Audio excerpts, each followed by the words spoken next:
comes from social media. And from there, how did we apply into the product funnel and metrics? And finally, what kind of experiments we did to make our problem very clear and value prop clear, and share very abstracted my learnings.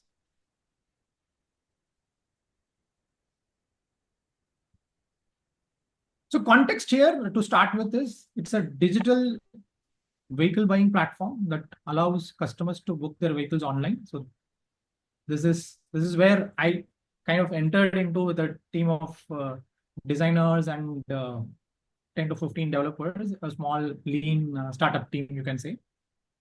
The business was saying that, okay, fine, my insurance, auto insurance is primarily people buy from second-hand cars, or you can say people who have an existing car which is 5 years old, greater than 5 years in terms of age of the car.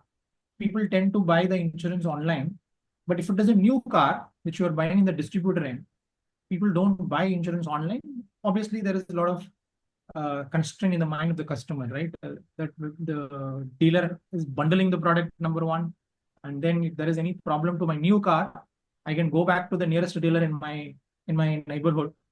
So these constraints were there. Because of that, the 0 to 5 years new cars, the online insurance platform, we are not getting the consumer base in the particular 0 to 5 years.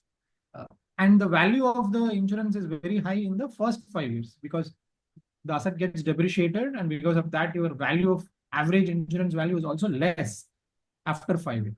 So it doesn't make any business sense for the organization to kind of sustainable with only cars with a higher age, right? So that brought the business folks to tell that, hey, why not we kind of build a car discovery platform where we attract the customers in the car buying journey and help them in buying the core product, which is the actual car. But this is an insurance player, right? So in the process, we kind of help them in discovering the right car and then position our insurance. So in a way, customers' voice becomes more increased. But still, the offline model of touch and feel is very important, right? So that was a big constraint. It looked like a very vague idea in my mind when I started. Why would someone discover a new car online and book online, right? So then we were brainstorming and we figured out, right, okay, we'll give better deals. So we started with that pivot. So we started offering typical like a car Dekho or Cars 24. We also had the new cars, but generally Spinny, Car Dekho, all of these players are more into second-hand cars. New cars is generally purchased in the distributor space or the showrooms, right? So we were trying to, this is just 2-3 years before, so slightly, I'm talking about 2023 types. So one thing in the initial phase, when we are defining the hypothesis, price sensitive customers will be able to buy, kind of use this platform. So we were selling around 400, 500 cars per month using deals, but bundling the insurance, right? So we pass these leads to the nearest dealers and they will service. But the deal with the dealer is that you have to sell our online insurance product rather than some other offline insurance. So that kind of pivoted, but it is not upticking after a particular point. That made us like, fine, what is the value prop for the customer? Because deal is a very weak link, right? Your distributor can actually offer a better deal. Like normally this happens offline. If showroom 1 gives a deal and if showroom 2 gives a better deal, the customer will shit because the car is the same, right? So that kind of pivoted us to kind of a lot of user research and understand what is the core problem the users are having while buying a car. Without understanding that, if you're only making price convenience as a value prop, it's going to be difficult to compete. And that's why it is not upticking. So we want to understand what are the type of customers in the car discovery phase. So we did a user research and we figured out a concept called delivery is a problem. And we defined the value prop as express delivery. And continuously we're researching. I think user research was, when I started my career, was more start of the project or start of the engagement. But actually, when you do it as part of your everyday activity, like every day if you spend 30 minutes, right? That's, we call it as continuous research, and that helps to make your product value prop more stronger. Quickly going to the product approach, this you can apply for any product. And even today in my job, I urge my product managers and designers to focus on this. So on the left side, you do continuous user research, as I mentioned, and you look at a lot of data. If you're having working on an existing product, that gives a lot of data, but data is also insight. It can be a behavioral insights, event, customer events, heat maps. A lot of these insights comes into that, right? So both these inputs I put into a motivation and behaviors, which is primarily nobody is going to tell. It's the product managers and I would say a designer's role to kind of get these insights. Business insights is business generally comes with I call this as a grocery list, right? They generally come up with I need this, 1, 2, 3, 4. Like if you do a backlog today, you can actually do a product roadmap for next 2 years if you're only relying on business insights, right? Because they're seeing a lot of things. But those are just symptoms. Whatever business is saying is symptoms and not core customer insight. So as people in this community, we need to translate what exactly they're trying to tell and validate with deeper definition of hypothesis and continuous research, I would say. So business insights and customer insights, if clubbed together, I would call it as a product backlog. And even you can write it as a problem backlog. I tried this in this engagement instead of saying product lab backlog, because it is more of solution, right? Somebody is giving an idea. I need a filter. That is a solution, but what is the problem? So I experimented in this engagement, putting a problem backlog such that it forced the PM community and designers to think more problem, because solution is not scared. Solution is infinite, right? It's based on your effort. It's based on the funding you have. So that kind of made more obsessed with the customer problems rather than worried more about try this out in your jobs if you want to maintain a problem backlog and see how is it. And then it goes to a funnel because everything cannot be built. So typically you can say this is a RISE framework, but reach sometimes does not, because we are solving for reach. But if you want, you can add. So impact is the business impact. Evidence is the confidence. Do you really know it, or do you trying to identify a hypothesis and prove that if it is already there in the market or not? And effort is your engineering effort. So this backlog, when you pass it to this framework and use a scoring methodology, you get a quarterly roadmap, right? So where few things is you have to build and few things we have to experiment. So wherever you have higher confidence and wherever you have higher impact, you can easily go into build. But wherever you have lower confidence and you feel you will have, wherever you have a lower confidence and you feel you have higher impact, then your evidence is less, which means you need to experiment, prove it to take it to the build phase, which we call it as a minimum viable product. And then there is a loop. You have to design, build, test, and deploy, and again come back to this loop. So this I've applied in, let's say, last 10, 12 years of my core product management experience. And if I want to kind of put a process of my overall experience, I will put it like this. And this is yielding me good results, I would say, because you need a framework to run an organization. You need a framework to run your day-to-day life. We cannot underestimate the frameworks, and that only can scale. Otherwise, you will be ad hoc running success. In certain projects, you may be successful. Certain projects, you may not be successful because it's just that certain things worked in your favor. So the first part of the framework is user research. And I would say in my experience, rather than doing this Google surveys and SurveyMonkey, it's all good, but talk to people, even 5, 6 people, 7, that's kind of give you a lot of insights.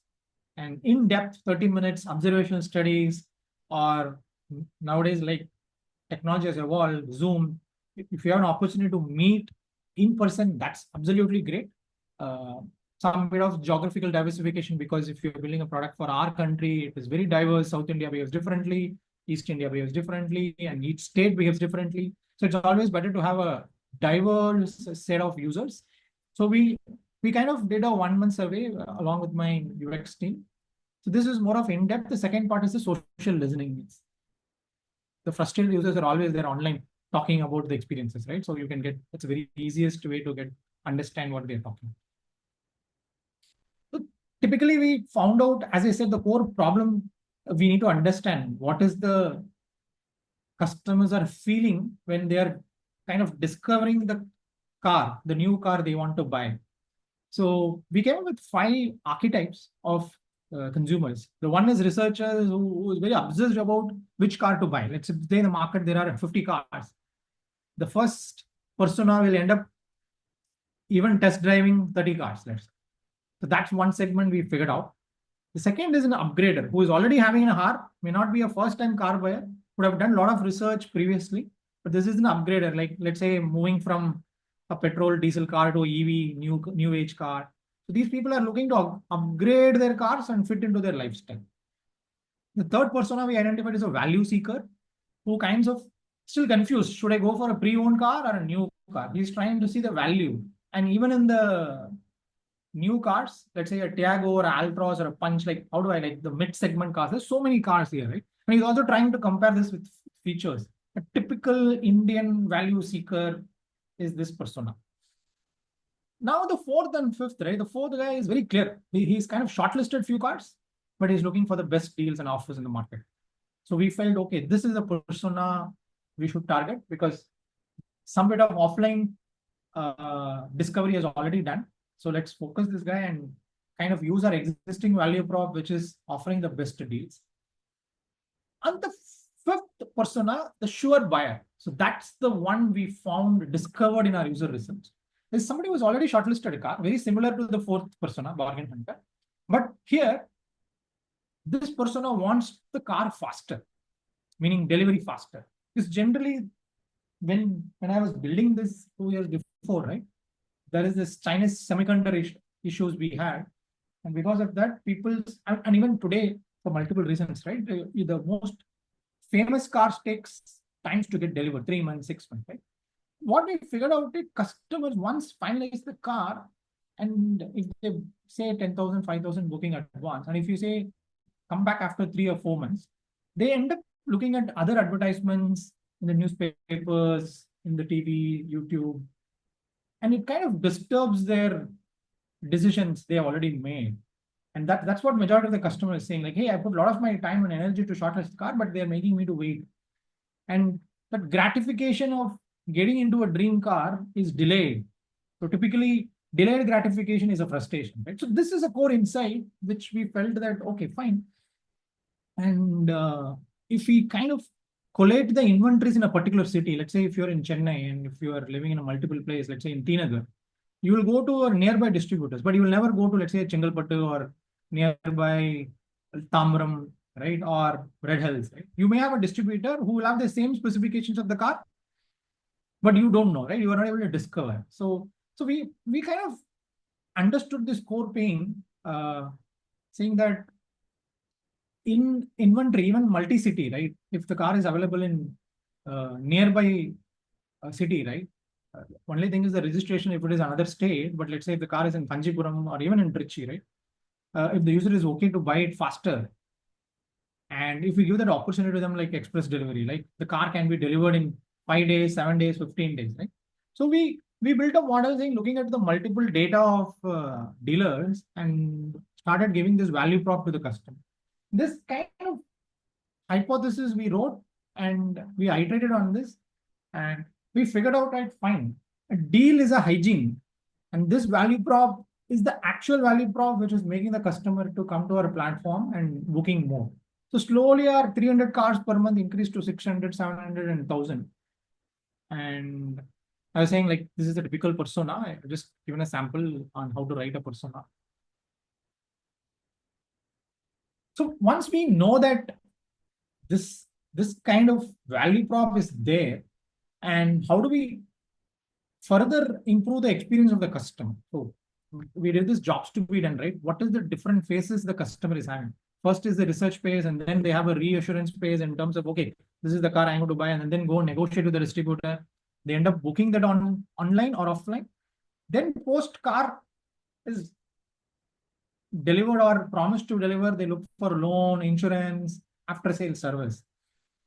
When we plotted this, right, our user research helped in telling that we need a value prop of express delivery.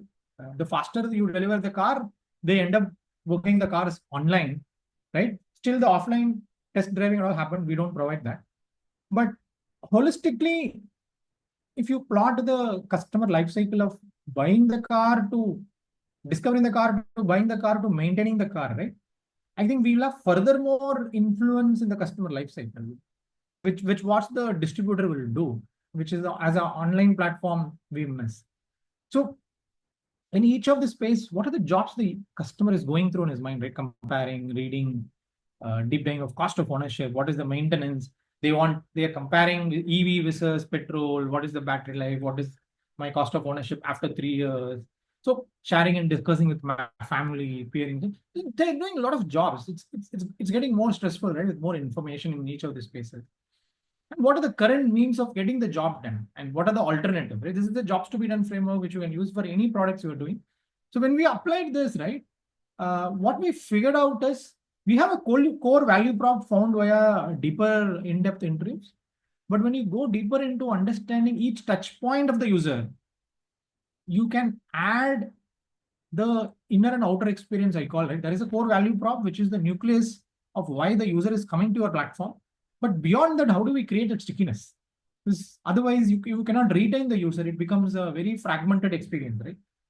So, and each touch point we identified and tried to give those features at each touch point. And eventually, our positioning, what we felt is we have to be a fully owned vehicle management platform.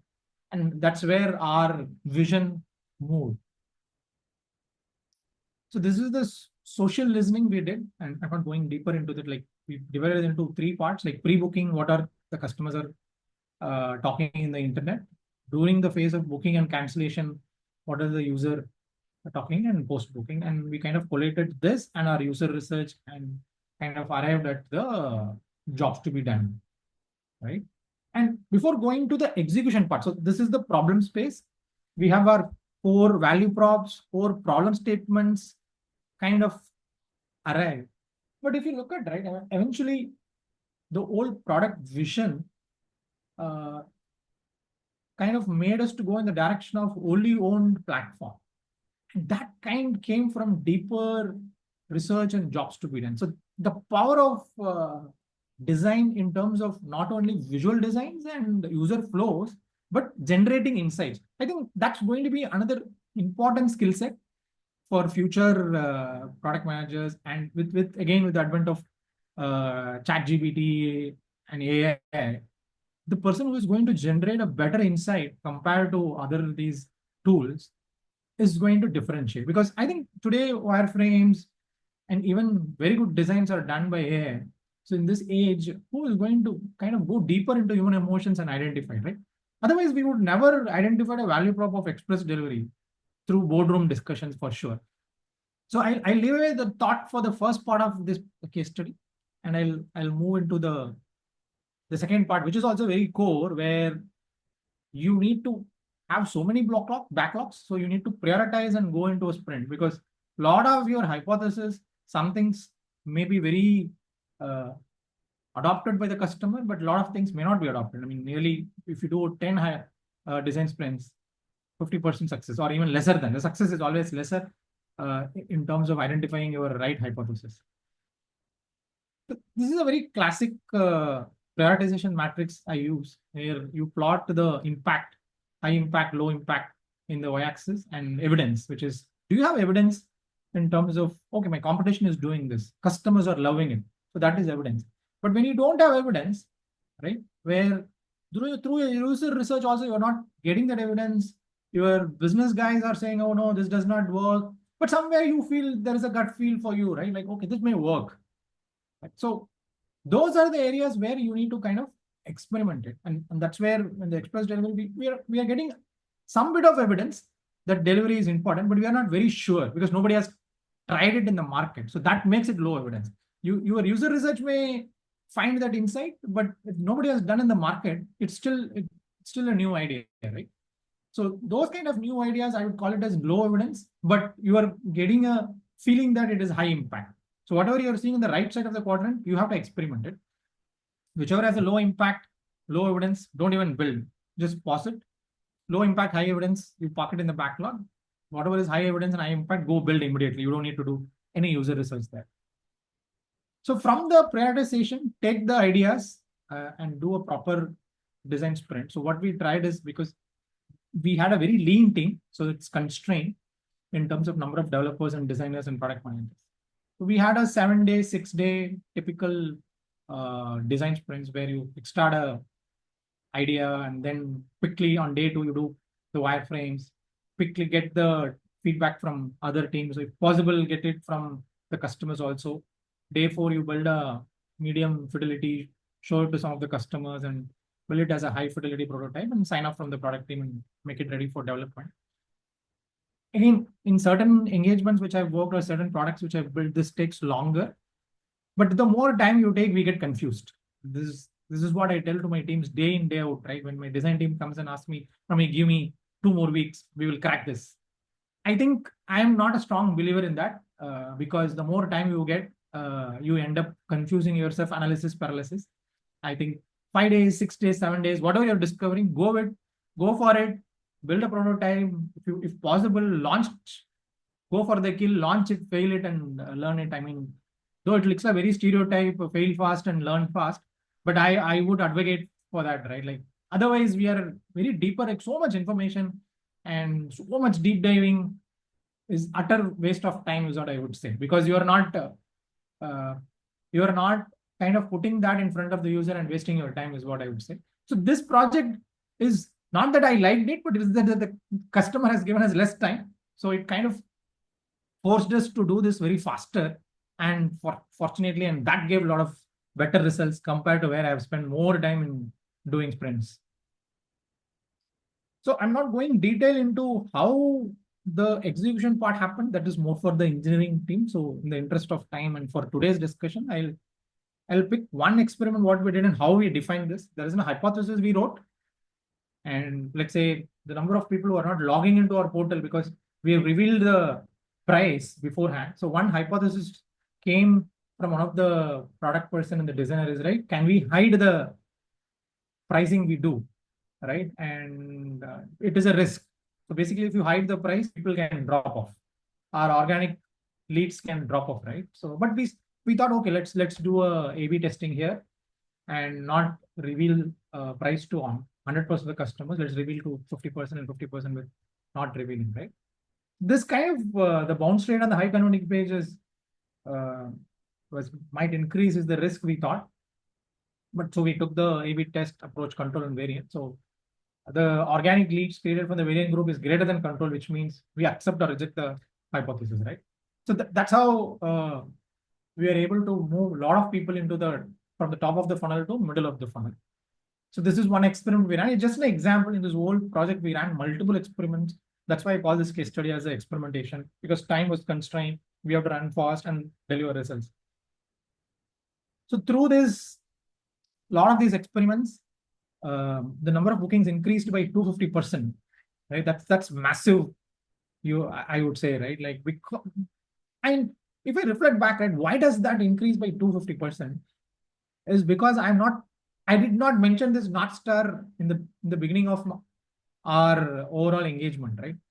And we were more obsessed about customer. We were more obsessed about what they want to do, right? And we started our overall thinking from there, and very curious in terms of solving the problem, little emotions in terms of attaching ourselves to the overall product outcome number. This was there in the back of the mind, something we have to do, otherwise we will be kicked out. We know that, but when the results came, we were quite surprised because we never imagined that it will result in that much of step jump. And some of the experiments we did, I kind of put it into a funnel, which is during the acquisition, what are all experiments we did, and engagement and conversion is post login, what kind of experiments we did. And there are a lot of tech. So in the overall part, the PM and design community should also have an appreciation of technology. Otherwise, you can't do proper optimization. Like for example, feature toggles. You need to have CI/CD pipelines properly. Otherwise, you cannot release things faster. People will be building UI libraries, design language systems. So a lot of this technology appreciation should be there in while building the sprints. So in the actual execution, those things matter. That's why I put it's not only the business and the product funnel, but also the technology objectives is very critical in terms of making your experimentation very successful. I'll go to the last part of my case study, which is what did I learn? And if I want to put that in 4 or 5 bullet points, right? This is what I would put as a takeaway for a session today. So if you want to find a product market fit, identifying the core value prop and North Star metric is very important. In this case, the core value prop is the game changer, which helped us in achieving the North Star. Better unit economics with the lesser CAC and profitability. I think in a mad rush of building products, we don't care about unit economics. Whatever happens at the end of the day, the product has to be funded in the next iteration, which means we have to reduce the cost of acquisition, whatever product we are building, whether it is SaaS, whether it is enterprise products, or even especially consumer internet products, which leads to profitability for survival, I mean. So that's very important. Second is experiment, learn fast, and wherever there are high uncertainties, right, experiment there for higher impacts. Push your technology teams to have a very good experimentation platform such that you can learn faster and then build a business case out of it. Third is, as I said, don't waste time in analyzing too much.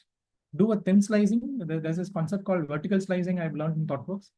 So you slice your MVP such a way that it becomes a very small feature, very, very small feature. Just go to the market, learn faster, and ship the product. But at the same time, like people understand MVP means quick and dirty, which means it can be stupid. But wherever you are thin slicing, if your UX is also utmost importance in terms of quality, otherwise you don't learn. Otherwise, in today's world, it's just you can't launch a prototype, right? Because the competition is so high. And the last part is the value-driven approach. So you will have multiple things to fund. So it's like you have your salary. Like let's say your salary is 50,000 per month. How much you will give to grocery? How much you will give to entertainment? How much you will give to your EMIs, right? So you have this mental model. Similarly, for each month or each sprint, you would have a value-driven approach in terms of what is the funding I'm going to do for the features.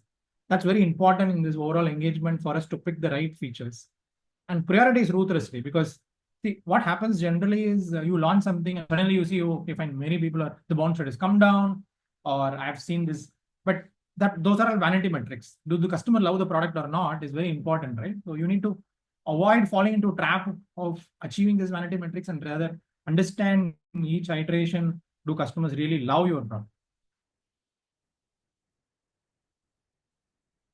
So I'll stop here. I mean, I don't know whether I've taken a lot of time, but that's a case study for today.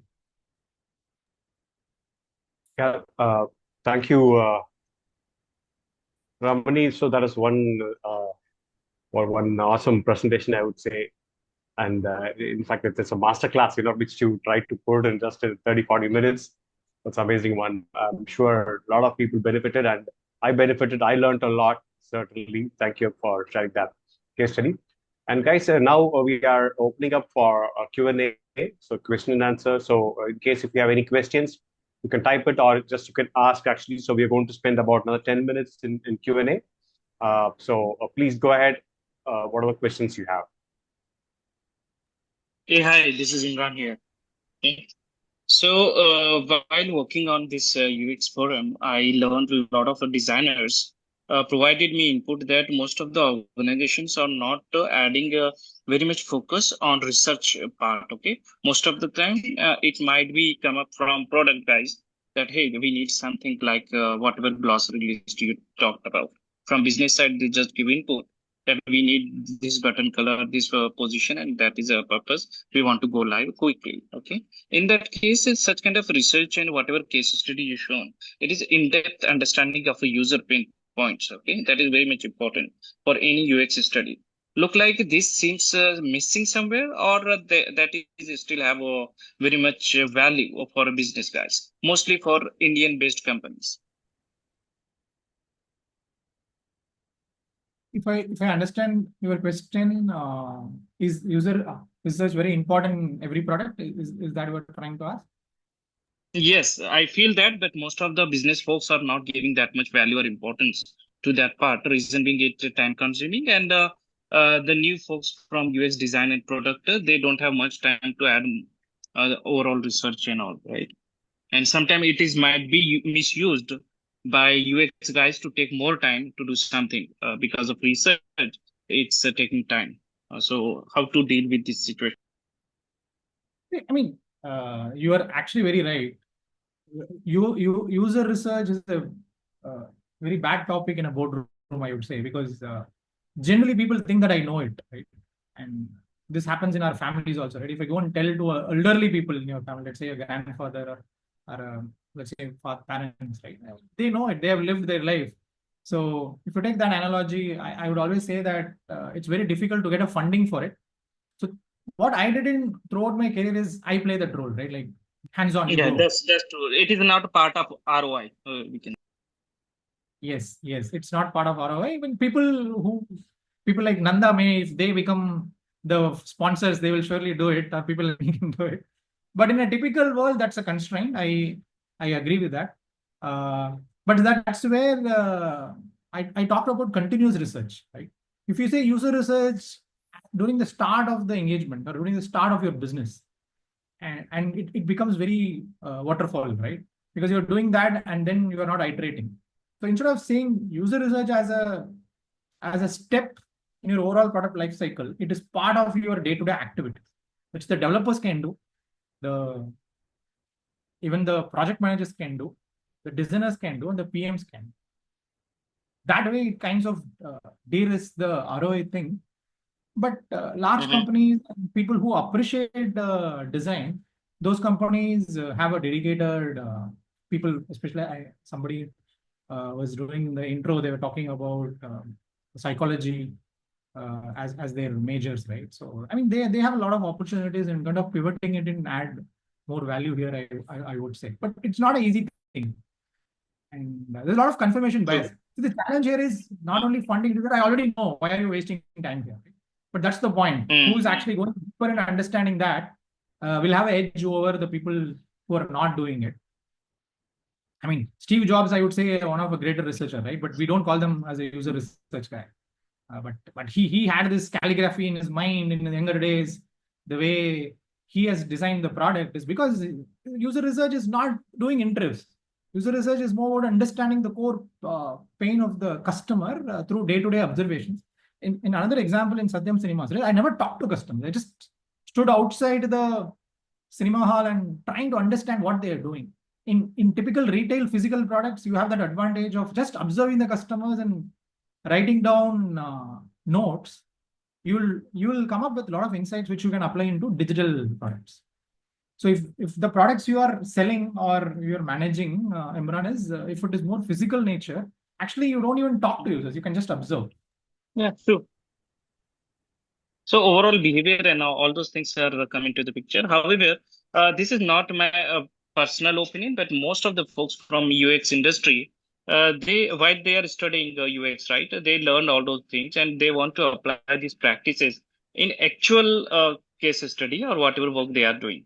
But somewhat the culture of organization or what we can say the impact to understand what value they are going to add as we said that is because it is not a part of ORI.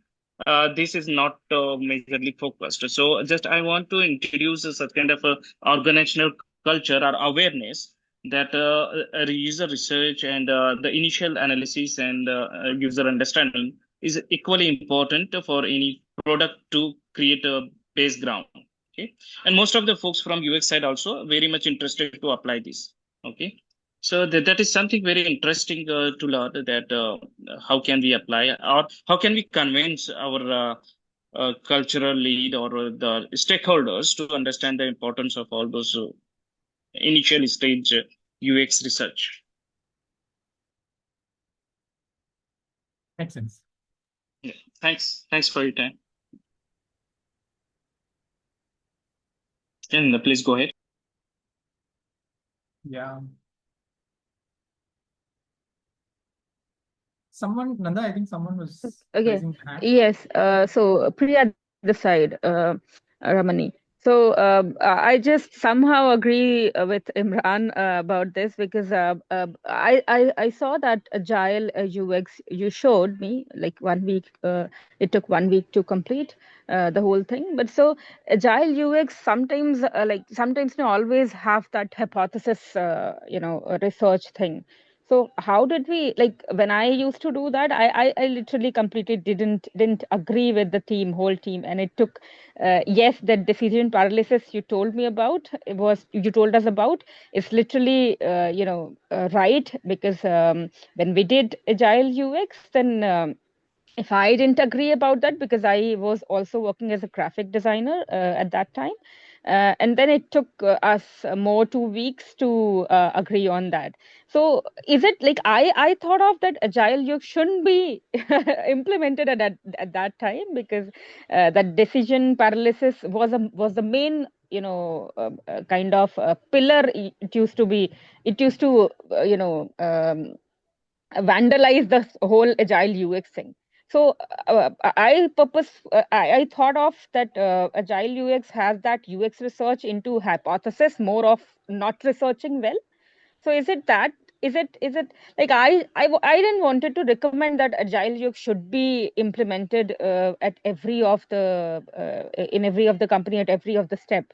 So right now all the designers which are been recruited nowadays go through want to go through agile UX. So is it validated for every of the project to do that?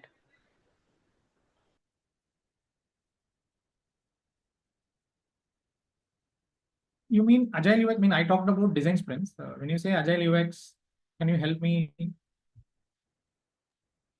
Okay, Help me so do that. so no, one slide you showed us that it usually takes 1 week to complete a project. So that's kind of agile UX people like nowadays industries are been using that एक हफ्ते में पूरा का पूरा निकाल के product they they. So it's kind of एक दिन में if it's kind of की high impacted user research already been done, then you can like go for agile UX. But then like every time you getting an hypothesis of a UX research करने के लिए you're not going for ethnography or you're not going for any other focus group and all, and just hypothetically you're doing that, then is it validated to develop a product? Because lots of products are like developing and then going down the row and kind of that these are happening nowadays. So earlier when we used to develop products and all, it sustained in the market. So right now, like I'm a faculty, so I just wanted my students to know that agile UX or this kind of hypothetically generated product might not work for a long time. No, I mean, when I meant design sprints, right? It is not only UX or research. This definition of hypothesis. Because we worked in an early stage product, right, where we don't know the value properly, so the chances of failure is very high. So if you're working in a mature product growth, let's say if you're making 100 crore, 200 crores of revenue already, right? There, if you apply design sprints or not design sprint doesn't matter too much, right? But when you're working in a very, very early stage product, before building the product, you need to be very sure of the problem space, right? Otherwise, the chances of failure is very high.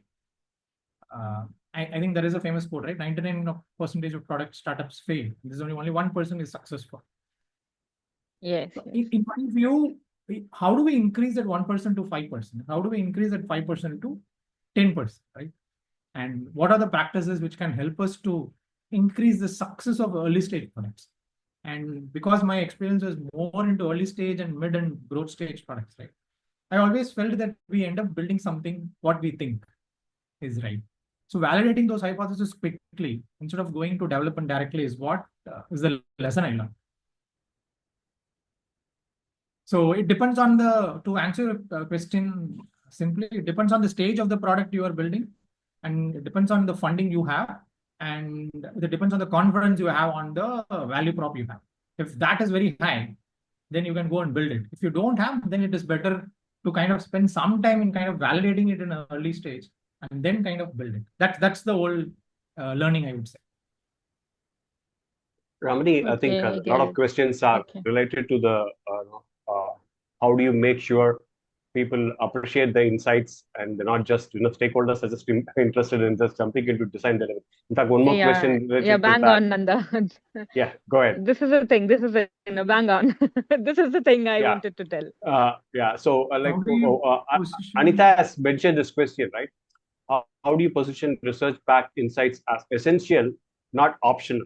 When stakeholders are impatient to jump into design and delivery, and at what point in the conversation is the client most open to seeing the value of research before scoping, during problem framing, or once ideas are already on the table?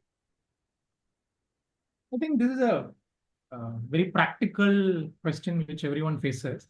So in this engagement, right, we never told the client that we're going to do research. But that may look like a very difference. Though my presentation was more focused on user insight generation, I never sold that to my client, because if I start selling that, I know this is my experience, it's confirmation biases will start coming in, all of this coming in, right?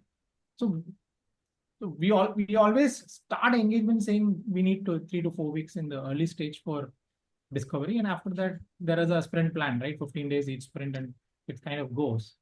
So who is the UX person? So we said we needed a product designer. So one person for product design, and there's one BA and myself, small team, and there are development, right? So what we did is, whatever the business state, we start building it by using the same framework which I talked about. The user research is our project. It's our, you can say, our pet project we were doing separately, and we are collating our thoughts, putting together, and slowly in each sprint presentation, we tend to say we are doing something like this. There will be a slide, there will be a product demo, but we'll also tell 5-10 minutes on that, because they may think that they're not paying for it or they are not asking for it, right? So it is just that, hey, we are doing this just for information. This, I would say, is a very important skill set of influencing your stakeholders.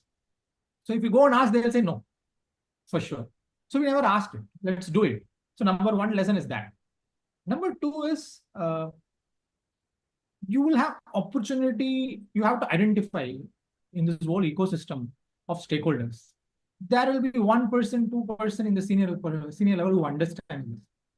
And see, they are senior because they appreciate good things, right?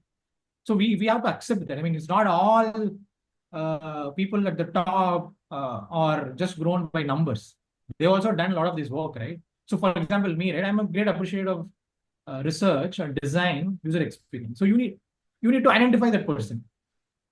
So in this engagement, the first presentation of research, like let's say it's 1.5 years we worked, the first footprint to the C-level person, CPTO in the organization, happened in 5th month, not in the 1st month. So that I kind of blocked, went into one-on-one, traveled to that client's place, got his time, and then we were presenting something, and then say, can I get you 15 minutes? That's something interesting I have. Can I present it? I send an email to him, and he kind of scanned this and found what this guy is trying to say. Something's interesting.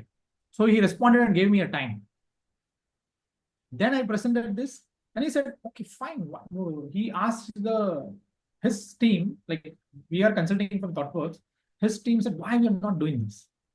So the value of that conversation kind of getting funding from the sponsor, and more than funding, what I did is what I've done, you see value, then I have to go and build and kind of experiment it. So the point I was trying to tell is, right, if you are waiting for someone to bless it, it'll never happen. That I can guarantee based on my experience. It is just that we are product people, we are designers. It is our job to make this happen, is what I would say. If you're a sales guy, right, the sales guy is always measured on what?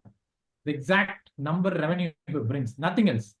Whether you work for 8 hours, 10 hours, 12 hours, doesn't matter. Right? Similarly for product and design people, it's like part of a job. It's not something should bless it. That's the way I approached it, and it got results, at least in this engagement. So that's my experience I would share. Are there any experiences where you were not able to get through or get into the research, and you couldn't, the same thing, you couldn't make it happen in other places, other projects? Have you seen any such other cases? typically large enterprises, let's say banks, when I work there, right? Pretty much. So again, so the way I operate is what I learned in consulting is, if you know that you should not sell research in this particular area, you should not sell, but you do. So those are the areas where, see, again, the point I was trying to tell is whether the stakeholders we interact, whether the leadership appreciate or not appreciate, is none of my business, right? Because I have to do this. I do this when I do my product road mapping. I say, hey, this is very interesting, which I want to push. I kind of collect those data, facts, try to tell that, and because that for that only I paid. I mean, I'm getting paid not to do what business says, right? I'm getting paid for what I discover. So it's more like I always see this problem as, right, if there is no appreciation from the other side, it might failure. So if you start putting that hat, I think this problem becomes very simple in terms of, that's why the whole continuous research, whoever has invented the term, is a very smart term, because it's not something you are specially going and asking permission. You're saying continuously I'm doing some research. Every day I'm doing something, right? It is like, because I work in a mutual fund, it is like your SIP. Every month you do 5,000. Like there is something called daily SIP. Right? Every day you do 10 rupees, right? So when you pitch like that, then suddenly it looks like, oh, it's a very small unit. Oh, you guys do it. But yeah, I mean, large companies, large enterprises, it's slightly difficult because a lot of information they feel, hey, we know it, man. Like, what you are telling, we already know. So that's the feeling. But yeah, you have to be a little more thick-skinned. I mean, this community has to be thick-skinned. There's no choice. Wonderful, wonderful. That was very useful. And Setu, you have any question?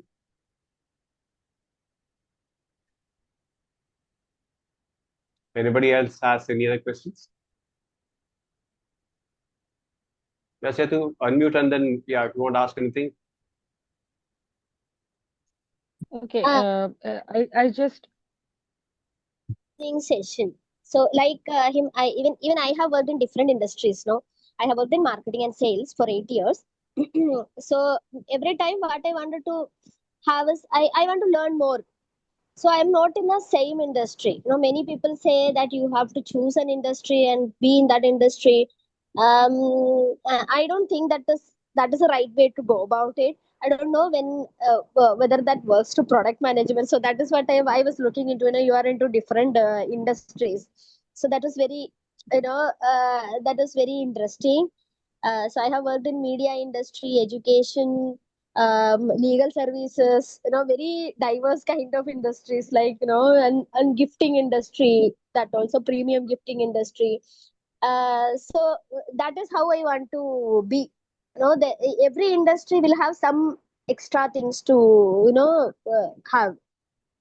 There is more learning when you go into different industries, and then you can cross match also. The experience from one industry can be applied in another industry in a different way.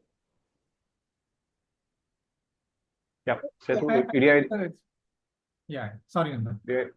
Yeah, any specific question you want to add to that? Yeah, I'm glad you shared your thoughts. Any question you have specifically, Setu, for Ramani? Yeah, so in product management also, right now when I am learning product management, they are saying, you need to choose one domain, one industry, and then go for it. Then only you will be able to do it properly. So is that right, or can we do some common industries like fintech or education, which we can learn faster? Or should we go into a specific domain which we are comfortable with and then be there itself?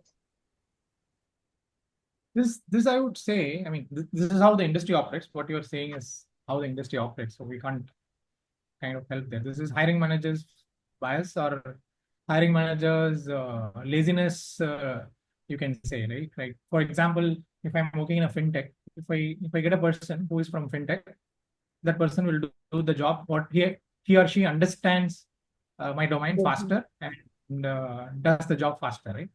So if I look that person as a labor, then what you say is true. It's true. Right? But what does this multi-domain context help me as an individual is first principle thinking, right? Because you have to unlearn and learn, you have to unlearn and learn. And that's kind of gives you an edge over a single domain person who may be very good in understanding the domain, right?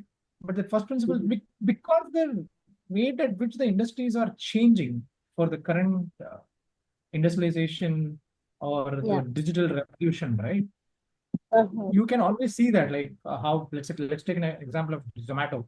They launched District, which is more into movie and entertainment.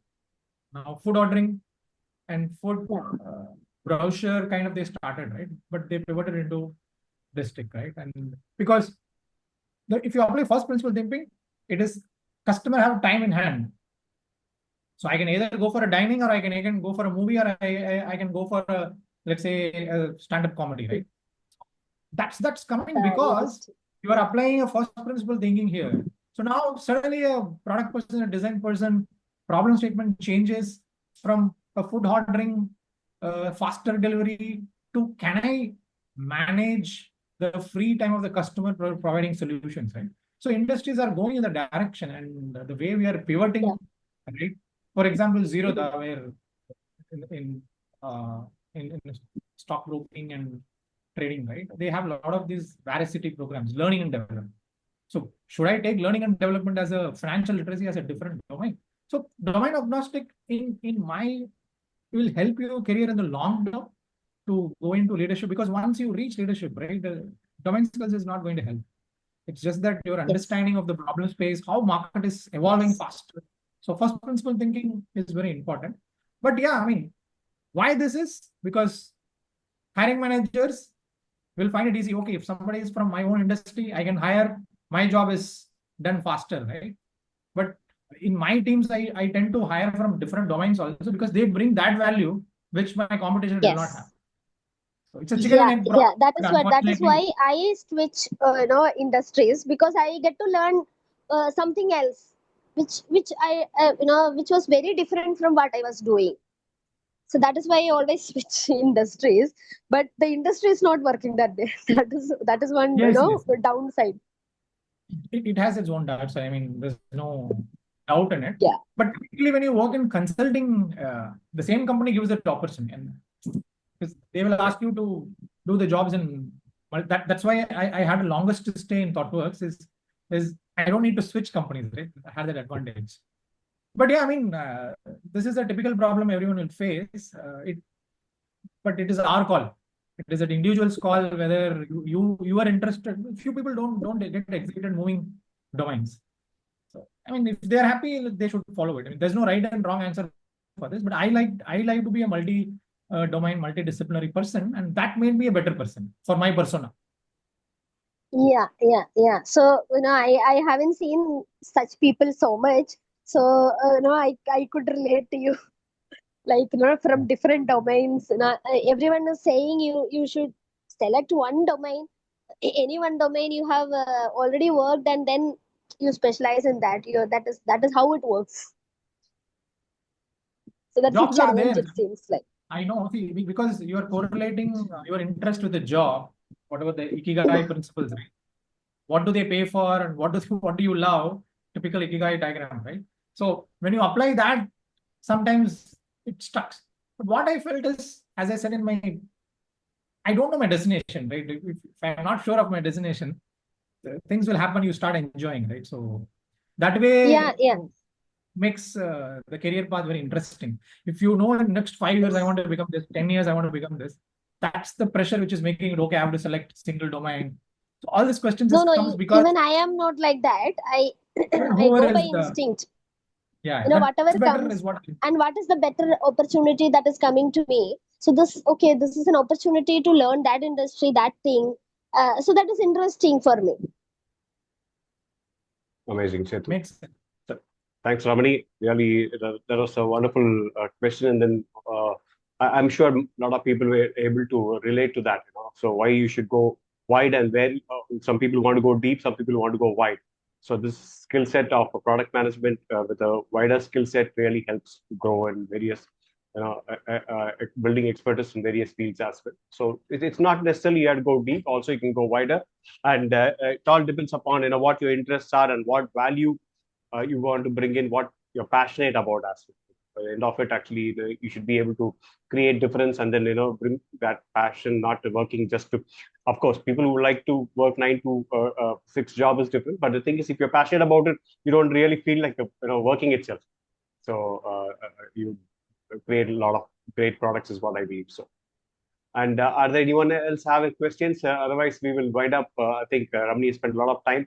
Vinay, you have a question? Yeah, please go ahead. Yeah, I just wanted to share. I Yeah, just Priya if just you don't raised their mind, can hand. we finish up? Priya, Vinay has a question, then we'll come back. Yeah, I want yeah. to see others also, who want to Okay. ask questions. Yeah, Vinay. Thanks, Priya. Thanks, Nanda. So Ramani, I have actually kind of like a request as well as two questions that I would like to go ahead with. The request is, would you be able to share the case study that you just now discussed about the A/B testing of showcasing the price to the customer and not showcasing that one, because I found that case study very interesting. Wanted to see if I can apply it uh, in future in whatever products I work on. So if you're asking for Vinay, whether what happened between those A/B testing, which one won and why, which one was picked up, is that what you want to know? Yes, actually, yeah. So I want to just know at least Yeah. the outcomes of it in terms of numbers at least. In fact, I want to know the concept of which one worked and why it worked. Even I was kind of curious to know out of the Right, two A/B. exactly. Yes. There are multiple. So that was what I put as is a concept to explain the need for experimentation in the early stage product. Right. So there are multiple experiments we were running. So this is okay. The control and variant is obviously we are allowing all users to come and explore the price breakup, right? So they can just compare the price. Okay, this is the price I have and I get an offer. They go to the offline dealers. They take a screenshot or they take a photo of our price and go to the offline dealer and they negotiate, and the dealer being dealer will give that price. Simple. So because of this, what's happening is if we have 100 users coming to the website and mostly organic leads, right? They just browse because everything is shown to them. People are not giving their phone number and email ID. They can browse and see it like a brochure and they go back. So one of the thought we had is, right, okay, fine, if users are doing this, right, can we hide the price? So which allows them to enter the phone number. It's like unlock your deal, something like that, right? You can visualize like that. Special discount. But the risk is, if I do this for 100% of the users, right, people who are currently kind of giving their phone numbers and email, what if, which like, let's assume exact numbers I'm not able to recollect, but let's say 30% of the people give their phone numbers today, and those 30 members goes to a lead funnel sales teams and they call the customers, and in that 10 people, let's say, buy the car online. Now I cannot disrupt this funnel because already I have a 10% conversion, right? So if I make that 100% price not visible, so what I don't know is what if it goes to 2, 3, only 2 people, then business will kill me, right? Like, what the hell you are doing? Like, I didn't ask for this. So that's where we thought, let's take 1 or 2 cities and try to experiment this for a certain set of users. And the control and variant is very simple, where one set of users will know the price, the other set of users will not know the price. And by not knowing the price, does many people kind of get curious to unlock is what we try to figure out. So after some bit of time, what we figured out is the other variant, which is where we have locked the price, had many people giving their numbers compared to the overall 30%. Let's say it is improved to 40. My overall is very important, right? So that helps, and then we slowly increase it to 100%. And then we figured out, right, fine, by unlocking the price, the propensity to give their mobile number increases. Again, the debate is it good for the customer experience? I mean, my inner voice thinking for the customer would have saved that, but there is a business viability, right? Lately in my career, I understood that it is not feasibility, desirability, and the typical product management 3 circles Venn diagram, right? Viability. So if you, Yeah. Yeah. If your viability is not there, which is the business has to fund for it, right?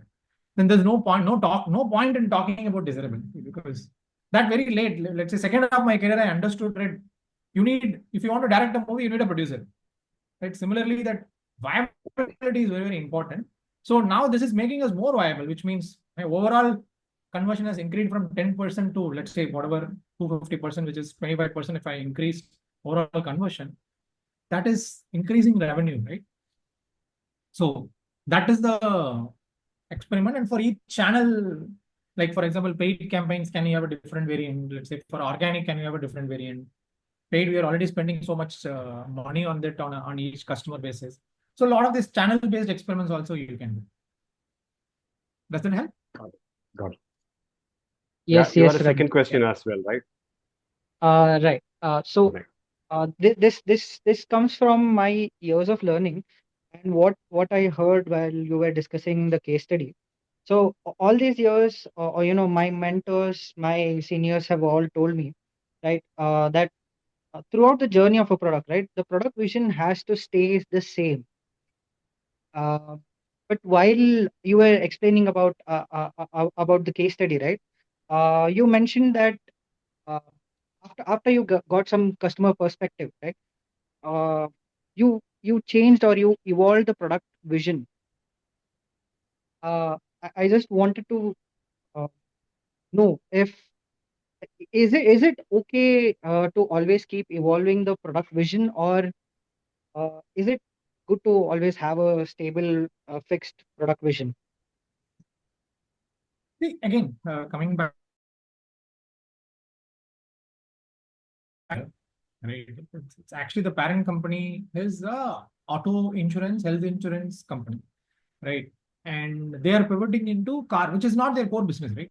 And I'm an digital insurance provider, and I'm tackling a problem. If you recollect my first slide, the context when I gave, the company is a insurance player. They are not into new car buying, building a new car buying platform. So the whole idea itself is experimental. So the vision cannot be for the insurance player, which they already done so much business for 5 years, 7 years, right? For that particular product, the vision need not change very frequently, like 3 months, 6 months, or 1 year, right? But for something they're pivoting, which is not their core business, which they're pivoting, for that you don't need to have a very steady state vision. Let's take Amazon. Amazon means we come to what comes to your mind is a typical e-commerce player, right? But I think most of you know that Amazon's biggest revenue pie comes from AWS, which is not their part of their vision, right? So, but who funds Amazon retail is AWS, right? AWS is a cloud solutions pivoted from some of the ideas. Right? Now, how do these ideas come in the organization? So your vision can be still what Amazon says, but your ideas can be pivoted into any directions which can actually be a game changer. That's the example I also gave for Zomato, right? You still eh, solving the food ordering can be where you started Zomato, but district can disrupt Zomato itself, right? Because that's also part of the user need. Right, right. So Yes, yes. you have to pivot your product vision in a nutshell. Your product vision cannot be too fixated for a longer duration unless you are a very, very large enterprise where things are going to move. But even those large enterprises, Vinay, they will always have a wing which is trying to experiment. Otherwise, your competition will come and eat you next. I mean, especially with the Right, digital right. intervention. So yeah, Yes, yes. Okay, that's how I will look from my perspective. okay. Well, So, yeah. uh, yeah, Go I ahead. just have one last question, but that is regarding the whole product management space as a whole. It's a general question, and this Mhm. question comes up because of a recent podcast that I listened to by Ken, two by two by Ken. So the title of that podcast was, "Do we even need product managers anymore?" Uh, so the whole podcast was talking about, how people are more oriented towards founder mindset right now, and not really looking towards having a product manager or as a function anymore. Just wanted to know your thoughts on it. very simple answer to this. I've been hearing this for last 20 years, right? But in this 20 years, I've survived and a lot of people have survived. And if you Google, do you need designers? There will be an article. If you need, do we need really CEOs? There will be an article. So this, I mean, I'll give a very classic example, right? When I worked in one of the organization 2012, there were 6, 7 product managers along with me. And the Android world, from web, people are moving to mobile, smartphones, right? So only like 2, 3 people in my team saying, I want to become an Android product manager. I want to become an iOS product manager. Today, if you reflect back, right, is there any roles like that? Android product manager, iOS product? Because people thought iOS experience has to be different, Android experience has to be different, and it needs a separate set of skill sets. But I was still doing web. So in that 5, 6 people, I am an outdated person. Those 2 people are working in an advanced project, right? But somewhere I also felt as 12 years, 13 years before, I also felt, okay, I'm working on something which is very outdated, which is website. People are not going to come. There are days where Flipkart stopped. I don't know if you guys recollect that. They stopped the mobile web. And they forced people to actually have to download the mobile app, right? So it's a very scary day for me as a product person. But something inner in my heart, it says that the role I am doing is not very device-based, is not very interface-based. It is about what is need for the customer and how we can make the product successful in the business. This was very clear in my mind a little bit, right? And you know, when the funding was stopped, which team we fired? To the Android team and the iOS team, we fired faster, right? Because the website team was giving revenue. So all this, I would say, is a fad where we try to overcomplicate this. That's why I said brand management started way back in Procter & Gamble in 1970s. This product management, digital is a role because you are handling digital product. But product as a concept has been there, right? So my answer to your question is, if product is there, product management will be there. But if as an industry, product is not there, I don't know whether we will reach there. It's very difficult for me to predict that. If there is product management is there, but it'll have its own nuances, right? Maybe I was writing a lot of documents that time, but today I don't write those kind of documents. So the nature of job will change. It's evolving. A lot of tools which I've used before, I'm not using today, new tools. So it will evolve like that. But all this is fit in whatever the influences in social media for fancy things like, do we need product management? Do we need design? I mean, I know that AI designs also I have seen, but yeah, I mean, to differentiate, you need people in every function. I think operations, many people said customer support is not. I mean, take this example of Swiggy. They were only running bot. There was a time, if your food is spoiled, only bot was responding. There was no human intervention. Again, Swiggy came back Yes, and yes, said that I remember the time. Yeah. it's about very fancy things where people are. This is a good blog to write in Medium, is what I would say. I will add one more thought, actually, right? So in fact, I've been in this user experience field for 25 plus years. That is, the term itself was coined only in 97 by Norman. So from 2000, I've been in this field. So imagine, actually, right, in this 25 years, where there was desktop and laptops maybe just started coming. Only laptops was there in 2000, or desktop was there in 2000. So if we directly jump into AI, chatbotic experience, voice-based experiences, no tapping, no visuals, and no flow charts and no wireframes. So today, would there be a user experience? Yes. Okay. Today, do we create prototype? Yes. Today, do we test it? Yes. So the principle stays the same. The process stays the same. So whether you need to empathize with users, yes, you have to. You have to understand the needs, and you have to have a clear definition. What did you understand? And you're going to ideate what idea is going to work. So tomorrow, everybody is going to use only in a mobile and then audio and then and videos. Is user experience is going to be there? Yes.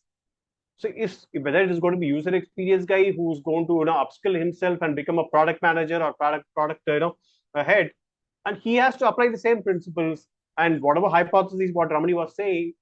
So those things still need to be validated. So it's not about actually, right, only whether the role may be changing.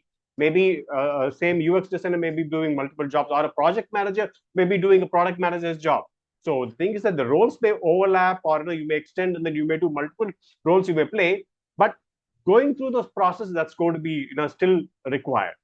So that you need to understand. So at the same time, you need to be flexible. Today, you may not stick and say, okay, I only do web, I only do mobile.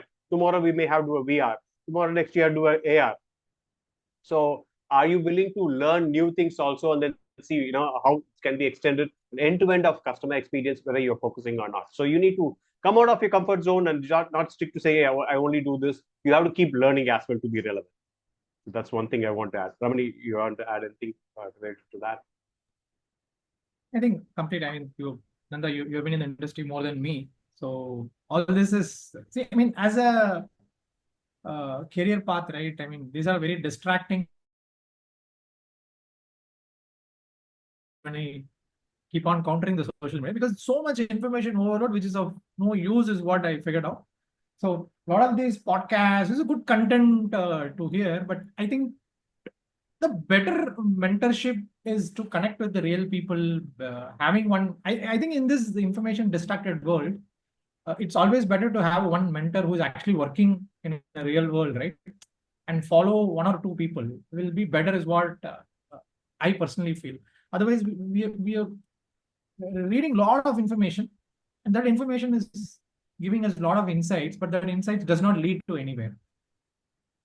So jobs to stay. I mean, even this AI, agentic AI, all this is new, right? Like I moved from a web to mobile web to mobile web to app, and app to smartwatch. All this is there, but still you need people to understand human emotions. Especially if at all there is disruption happen, this community will be needed because it is human emotions. True. You can automate other things. Absolutely. True. So that's understandable. Yes. Yeah. Thank you for the insights. Yeah, one more thing, right? So we are calling this also as an EXO talk, okay, which you know, or if you didn't know what EXO talk is, it's actually experience officers talk. Okay, so also as an aspirational, thing where you want to head and reach. Okay, so there is a term called CXO is there. So today CXO is claimed by many people. Okay, marketing guy becomes a CXO, and then COO becomes a CXO. But today you guys are experience officers. So today you should believe that tomorrow you guys are going to reach the CXOs of the future of whichever company. So there's a C-level positions available for experienced designers and product designers. So I want many more people to aspire towards that and reach and become CXO as well. So that's what with that I want to complete the session what Ramani has brought together. Thank you, Ramani, for so much what you brought in. In fact, right, that like you said, this is the down to earth what exactly happens, not just the hype. And every day you see in LinkedIn, a post saying how you can use ChatGPT to do this, ChatGPT do that, but this is what the actual field what is happening. So try to empathize and then work on the problem, spend more time understanding the problem and then the solution. And also was talking about how the soft skills of how do you bring about change in the management, how are you going to influence people without you influencing directly. So those aspects are very, very important for any project to succeed and for it to come alive as well. Okay, so I think with that we are done with this part of it. And of course we are supposed to have a give and take session, so which we will want to have it right next to this. And what I would suggest is that connect with Ramani on LinkedIn, and you can follow him, and so that you can also keep learning from him on an ongoing basis. And before we jump to other things, I just want to share a couple of things, links which I talked about. So those links will help us to learn about what you guys can do as a next step to be and be part of the community. So I'm just sharing these links in the chat. So you can register here and just save the links. Actually, you can later on, you can follow up with that. Yeah, and Priya, I think Ramani has suggested you to connect offline, and then you can discuss as well. Okay, so you can connect on LinkedIn with them, and now we'll jump back to the our PowerPoint and see what else we are left with. And even though we may not spend too much time now with the give and take session.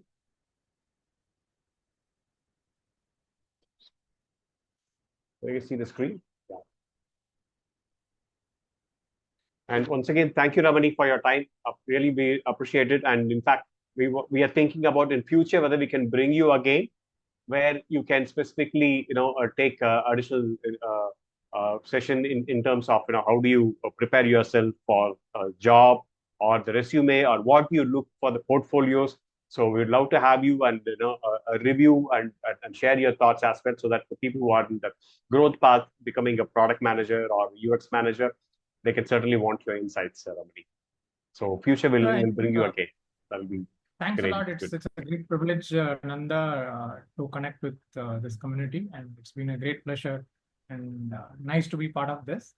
I will also put, I'm building something called Truly Product. It's not for people who want to connect offline. I'm trying to write blogs, but due to my busy schedule in the last 1 year, kind of stopped. I'll put that in the chat. Maybe people can read something which planning to publish monthly one blogs, and also trying to build a tool for PM and design community.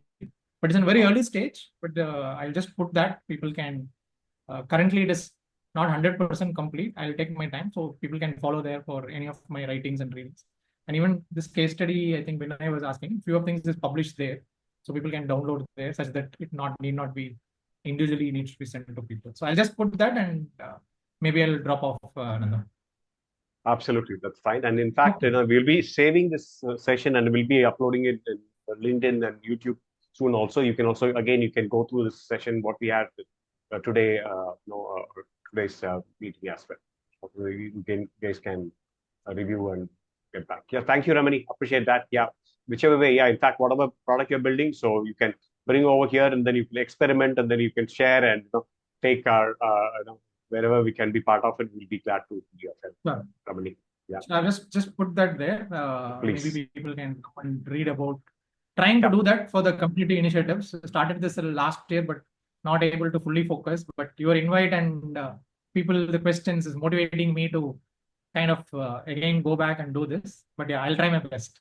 Yeah, see, as in the professionals outside, right? So they cannot ask these questions to their own bosses or their product managers, or you are given an opportunity for everybody to learn and then ask. So unknown, like you mentioned, it could be a silly question, but still, those are the things which help us to grow as well.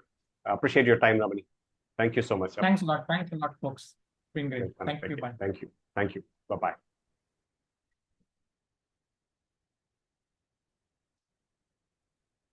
So guys, so where we completed the speaker session, now we are in the stage. Actually, we are not going to spend too much time. So this is typically what we do monthly, right? So at every session, we'll have a short activity called Give and Ask, where anyone from the community can share, okay, and ask actually, right? So something you need help with, could be job or referral or feedback or an internship or collaboration, whatever you can ask. And some people will say, yeah, we are looking for an open, UI designer, or I can mentor, or if you have any helpful resources, it could be leading to your any what do you call blogs or content. So whichever it is. So what we will do is that we'll just open up the floor for anybody to start quickly introduce themselves, and then say if you have any ask, go ahead and then ask. And if you have anything to give, please go ahead and do that. So if you have both, you can do both as well. So let's get started, guys. So whoever wants to jump in first. So like I said, we have short time. So just go ahead. Whoever wants to, don't wait for others to ask you to join or start. So anything? Hey, hi, Nanda. Yes. Yeah. So here, my name is Imran, guys. I'm having 20 years of experience in UI and UX both. And nowadays, I'm looking for some opportunity which can allow me for leadership position or any partnership or business ideas. That is going to be great stuff. Okay. So if anybody want to connect me, please ping. We will discuss and collaborate accordingly. Okay, what I would suggest, Imran, is that, right? So once you join in the Experience and Product Connect WhatsApp group, so you can easily connect, I think so. So otherwise, in case if you want to put a number over here, that's fine too. So certainly, yeah, LinkedIn profile I'll share, guys. I think you want to join the WhatsApp group. Otherwise I need to share and then I'll ping you back. You have my WhatsApp number, I believe, so you can reach me also in case you want Ramani's LinkedIn profile or Imran's also. So that's what I would suggest. It's easy for you to get into the WhatsApp group, and it's easy for me to share as well. We connect. Yeah. Yeah. Anybody next? Great. Thank you. Anybody else? Thank you, Imran. All the very best. Yeah, who's going Ananda, next? I just wanted to ask Priya. Yeah. I just wanted to ask that can we use the platform to like send resumes of students for internships, seeking internships? You can Also, certainly. yeah. Okay, thank you so much for that.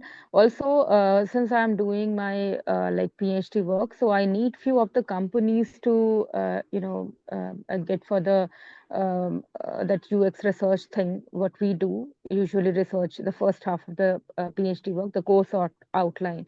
So I need like few of the these people who are still working in a UI UX company to fill up forms and all related to my product, like related to my topic. So can I do that? Like, can I send Yeah. the link to So, see, you are in that's what this session is about, right? So you are asking whatever you want to ask, you can ask. Whatever you want to give, you can give. So that's what this session for. So you can say, I am Priya Kumari. Okay, I'm doing this such a thing, and I'm asked. This is my ask. I need help in or whatever PhD. So you can go ahead and then you can explain that same way. Yeah, you can certainly. Yeah. Thank you. Sure. Thank you so much.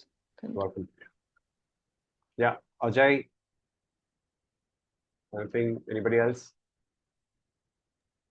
Hi, this is Setu. Yes. As I'm learning product management, and so I would need some live projects if there is any to work on, to understand and then do the work. So that will be helpful for the company as well. Sure. So what are you asking? So you're asking the people who are in companies whether you have any projects or products where you can be part of as an intern, or you can be part of the project. Right? So you have to explain that. Yes. Successful. Yes. So that any live projects where you want help with, so I'm happy to help. Great, wonderful. Any projects, any live projects, because in the when we are learning, we are doing an imaginary product, though we are doing the every stage of it, but still it's an imaginary product. Yeah, in fact, what Priya was mentioning is that she's working on a PhD, Yes. PhD thesis, right? So there again, she's looking for people to work with, where you can work on the research part of it. So probably, you connect with Priya as well, Sid, right? Yeah, sure. Yeah. Others can go ahead. Yeah, Divya, do you have anything to ask or to give? Guess, Dave, Shafayat, Shamika, Shiva, Vedika, Vinay.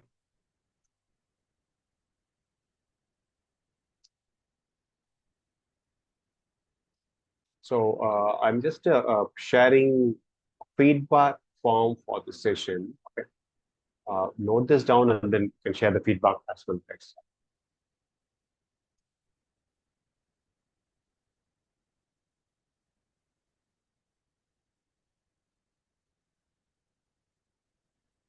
So if you guys don't have anything to give or ask, that's fine too. Okay. So once you get into the group, probably you can also ask the questions there, or you can take help there as well. Okay. So note down this form, and later on you can share your feedback. And I think with that we are done for the session. And I'm going to give you 1 or 2 minutes more in case if you have any specific thing you want to add, or you want to talk, or you want to share feedback or what right now.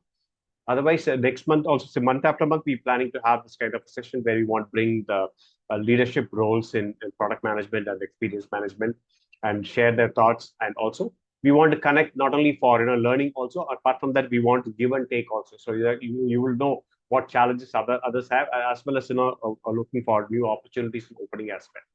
So that's the core idea of bringing this community itself. Okay, but yeah, once you join the WhatsApp group, also share every day something or other. In case if you have something to share, you've done some project, then you experimented something, you did some research, share your ideas, and so that someone can learn from that, or so they can share the feedback. So that way you will also grow, and give and take and be successful. All the very best once again, guys. It's a pleasure meeting you all. And we should be connecting next month, second Saturday, same time, 11 o'clock, right?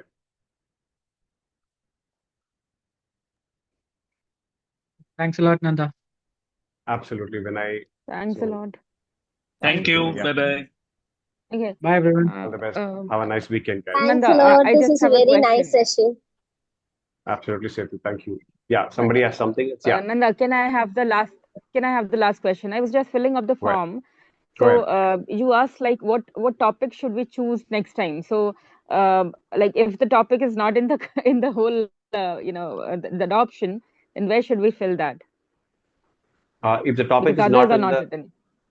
okay, there is no others, is it? Okay, we will include others. Yes, Maybe yes, just note it down, Priya. I'll add the yes, others as well yes. into the form.